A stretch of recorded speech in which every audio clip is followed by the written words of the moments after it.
Hi, we're here at the 2012 TDWI World Conference in Las Vegas. We're here at the exhibit floor, which is on day one. I'm here with Chris Adamson, who is the author of Star Schema, the complete reference. And Chris, can you tell us a little bit about why you wrote this book? Sure. So it's a book about dimensional modeling, which is important to a lot of people who attend the TDWI conferences and data warehousing.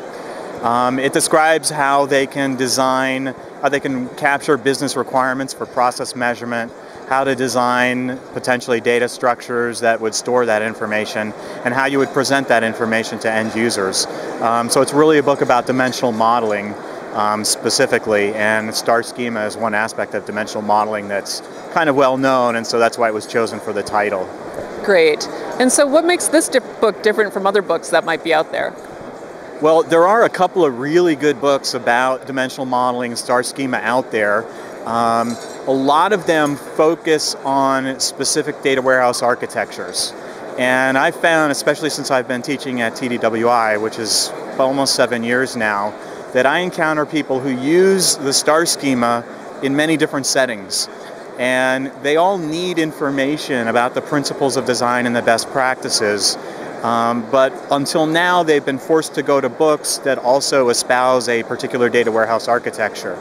So I wanted to write a book that was essentially free of that architectural religion and covers the best practice regardless of how your data warehouse architecture is organized and sort of which gurus you follow.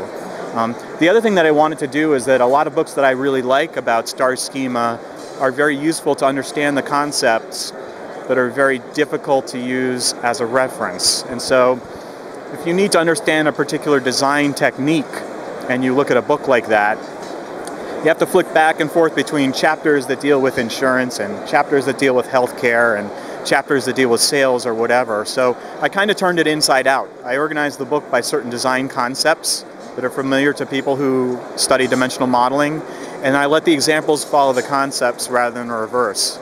So if you wanted to learn about a particular type of schema like a snapshot, you'd find a chapter on it. Or if you wanted to understand slowly changing dimensions, you'd find a chapter on it. So to that extent, it really was designed as a reference, and hence the name. Sounds like a pretty unique book. If anybody's interested in purchasing the book, they can do so at the TDWI.org website under Thought Leadership Bookstore. We appreciate your taking a couple of minutes to talk with us today. Thanks very much. It's my pleasure. Take care.